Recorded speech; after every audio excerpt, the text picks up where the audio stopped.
Hello good people of YouTube and welcome to my hobby channel. In this video I take a brief break from all the kit bashing and the scale comparisons I've been doing because I had a delivery last weekend. I received two resin versions of Baldwin the Pious, and in this video I show you how I built this Baldwin. For those of you who are familiar with my channel, you'll know that this is the prototype version of Baldwin.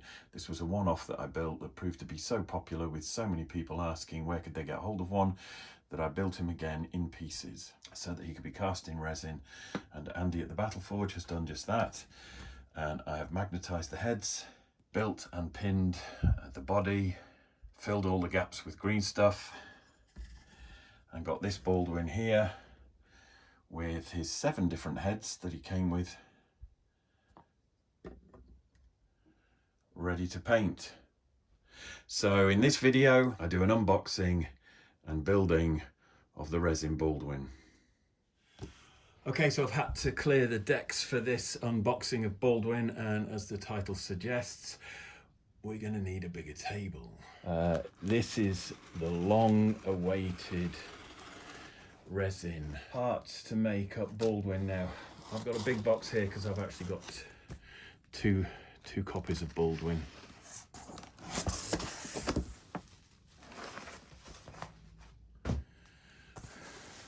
Okay,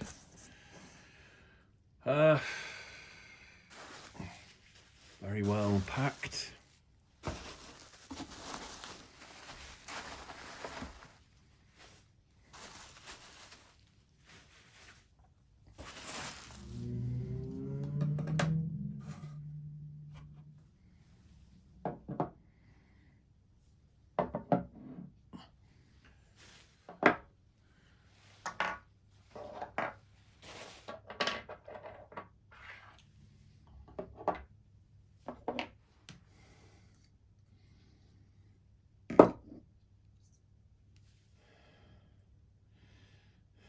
Okay, for this part of the video I'm actually on the dining room table where I've spread out all the resin parts that make a Baldwin as he was in the pre-order offer in December of last year. So if we have a quick look at the base, on top of that you can just make out the footprints. So we've got the left leg, right leg, and there are square pegs in the top of those that fit in the underside of the hips. The hips may come with a little bit of resin in the socket there that needs drilling out, that little bubble there. I'll be doing that shortly. And there's the locator pin in the bottom of the torso. So once that socket's drilled out, you'll be able to bring the two halves together properly. I will be gluing and pinning Baldwin to the base, pinning the legs for extra stability, and also pinning the torso. Since making the original Master of Baldwin, I had to cut the hand off the right arm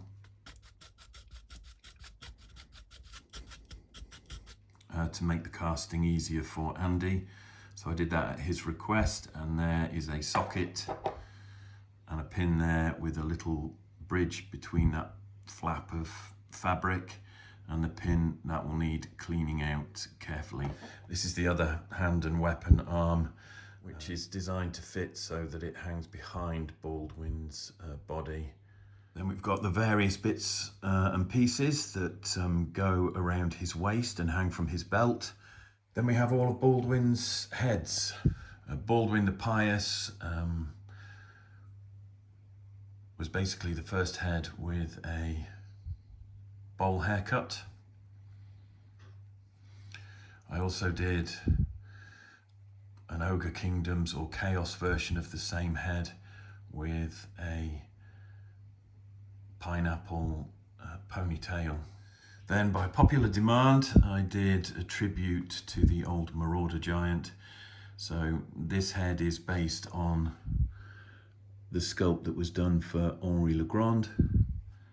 So it's that head with the Marauder marauder style haircut. I also did an old school looking head, enlarged the nose and gave this a cloth hat. And also, whilst I was sculpting Baldwin, there was a request for a mohawk, and this again harks back to the sort of marauder miniatures era and some of the ogres that were done. And there we have the 6 heads that became 7 heads for the special edition of Baldwin. Okay, so here I've got some neodymium magnets, and hopefully there's enough to cover the work that I'm doing on 2 giants.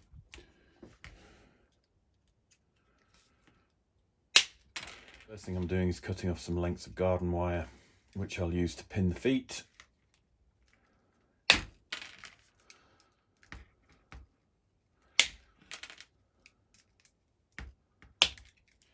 Right, basically I've got a foot to go on there and I want 2 pins in it.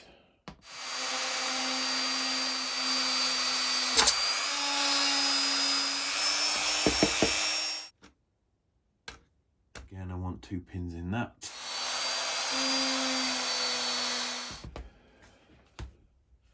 And before I can pin those legs to the base, I need to make sure they're fixed to the hips or the skirt. Next thing I want to do is just clean out that little bubble of resin there.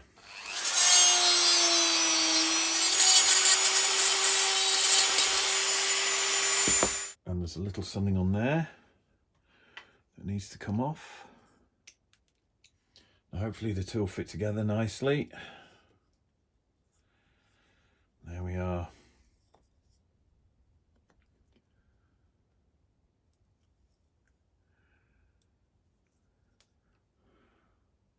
That's a pretty good fit, so I can pin those and fill the gaps.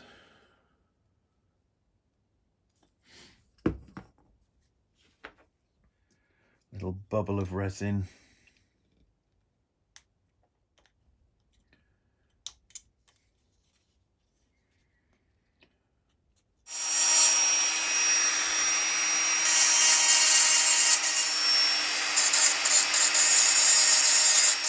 So I've just used the edge of a drill bit there to soften a mould line. So now I'm going to try and pin the leg. Probably doesn't need it, but I'm going to do that just for some additional security. Let's put a spot of red on there and then bring those together. There we go. So I've got a dot inside. So if I drill down the center of each of those spots of paint, they should match up.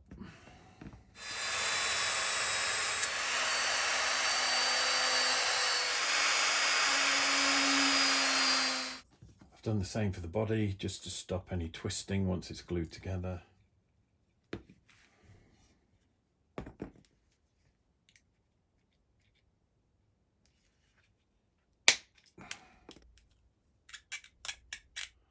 Okay, so super glue.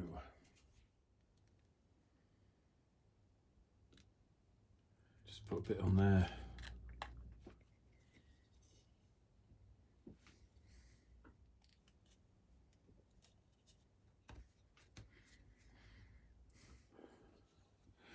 Okay, now that's dry. Glue the feet to the base where I want them.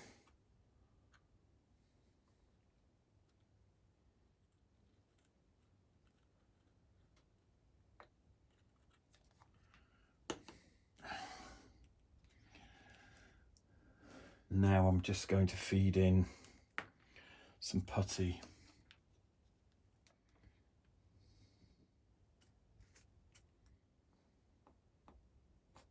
There we are.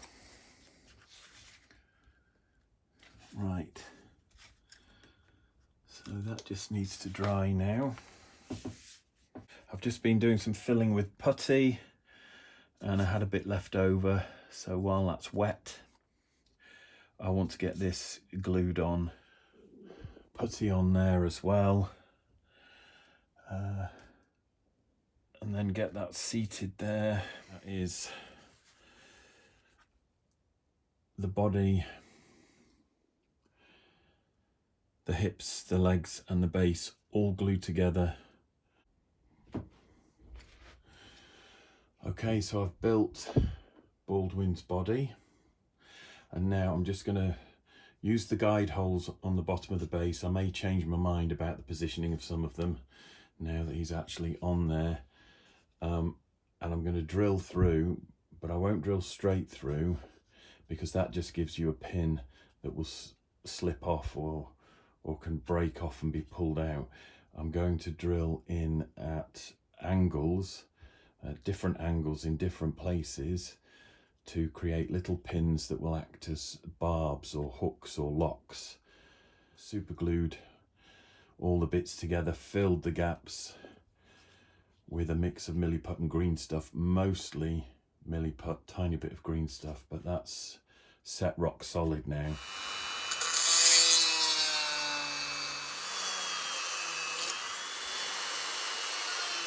Take a rod, brass rod or piece of thick garden wire, cut it so the length of the rod falls below the bottom of the base there, so it's recessed, and then I can just fill that with putty.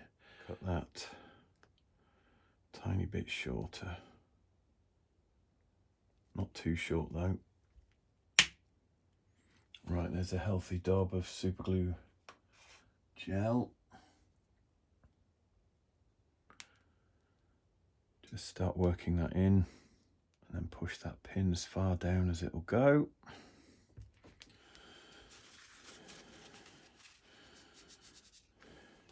Pin in the hole, doesn't stick out, so it won't scratch any work surfaces or tabletops or display cabinets. Okay, so when it comes to magnetizing the neck and the heads, I'm using quite a large magnet, and it's even bigger than that drill bit there. I will need to drill in there, so the first thing I'm going to do is drill a small guide hole.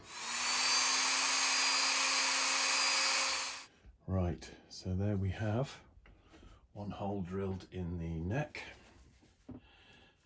Basically, you just use brute force or gentle persuasion to get that twist drill, that bigger drill bit, working. I found a bigger one. It's a wood bit though, for drilling wood. Not that that's a problem, but it does mean it's got that extra spike on it, so I'm just going to go back in and drill a bit more to accommodate that. Try and kick that off with a slow twist. Now, hopefully, that's actually drilling quite a nice hole there. It's now fitting there, that's quite snug. I'll just go around the inside with a scalpel to clear off any remaining burrs, but that is a pretty good fit. I'm not going to push them in without the glue, because if they go in and I can't get them out, I won't be able to secure them, but I think I may have gone deep enough to put 3 in, so I might do that. Okay, so I've drilled that hole. I've got my stack of magnets ready, and I've decided on what polarity I want them. So now I'm going to put some glue in, splurge of glue, my stack of magnets, which is sticking to everything else, and I'm going to try and get 3 or 4 of these in. Right, that's 4, that's gone down to about 4, so that they will still unite. So I've got 4 magnets in there, so I've decided where I want that drill bit to go. With this one, start carving out a channel for 2 magnets So now I can bring that together, and that's a good fit. That's a strong connection, that one, which is good. So I just use my little trick with some smaller magnets here so I don't forget the polarity. I know that's the end that needs to go into the head. So if I put these down, I haven't got to check again. So that end goes in there, that end's attracted to the body. So just using a little stack of magnets a different size is a really good way of keeping track with where you are, so that if you're doing a series of bodies, for example, magnets go in that way, heads want to go on there. So when you're putting them in the bodies, you do that. When you've done all your magnets in the bodies that you're magnetizing and you're doing heads or arms or whatever, you can swap that over and know that they will work when they're in the head. Hurrah. Right, nice dob of super glue, push them in, spin them round. I just want to, so I know where I want to break those off now. Right, 1, 2. So I've had to use a sculpting tool just to prise those apart because they're quite strong. And there we have a magnetized head.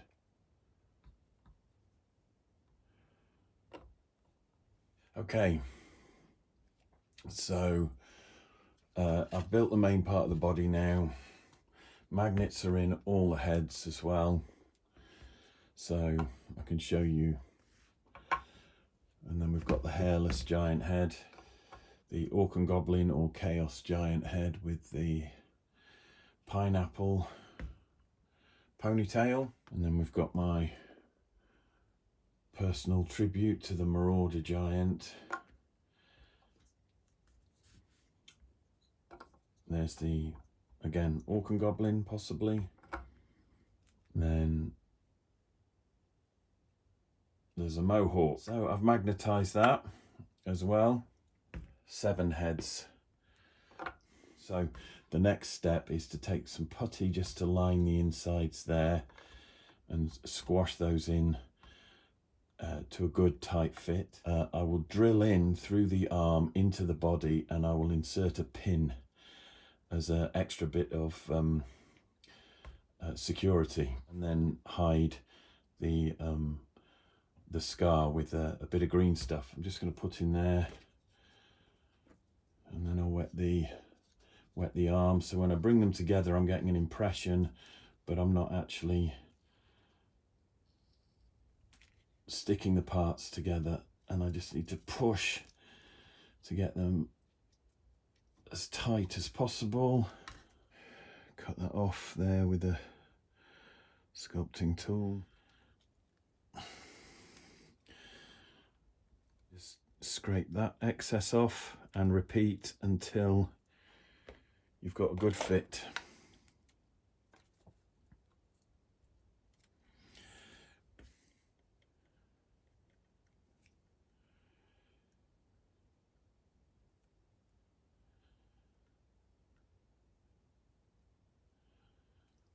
I'm going to put some super glue in there, squeeze some glue in there, just push that back into place.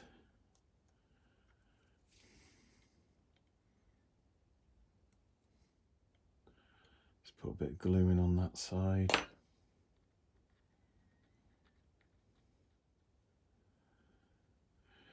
Push that back into place.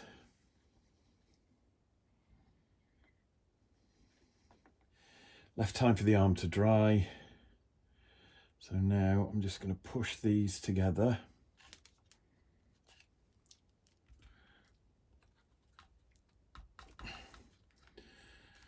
Easier done off camera than on camera, but right, so that arm is now being held in place.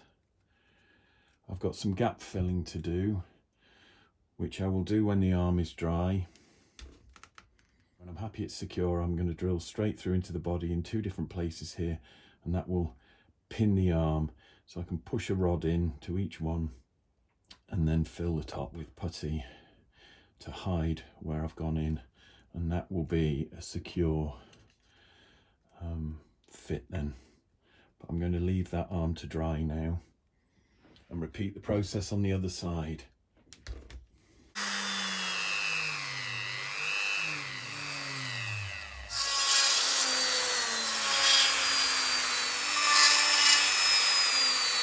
Two holes in that side, two holes in that side. I'm going to pin those now, work out where to cut it so it's recessed. Trim that down.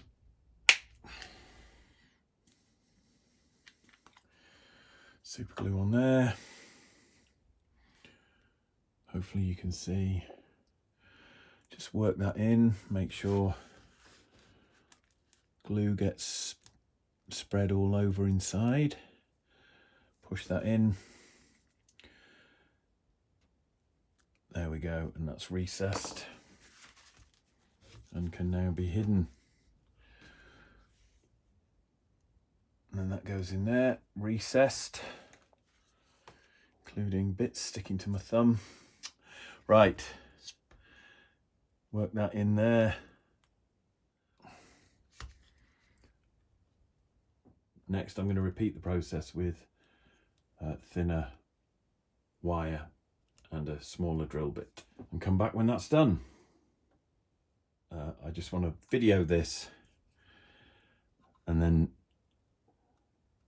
knock the filming on the head for a little while until I can get to a point where I'm ready to paint.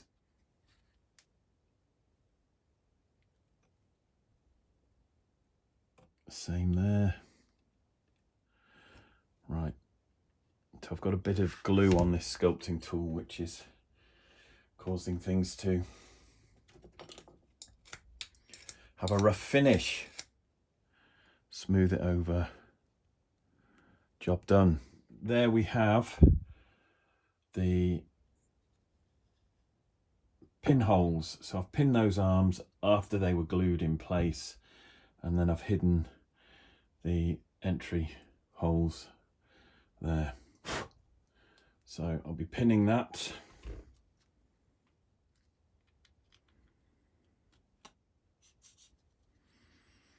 Get some glue on that. Right, feed that into there.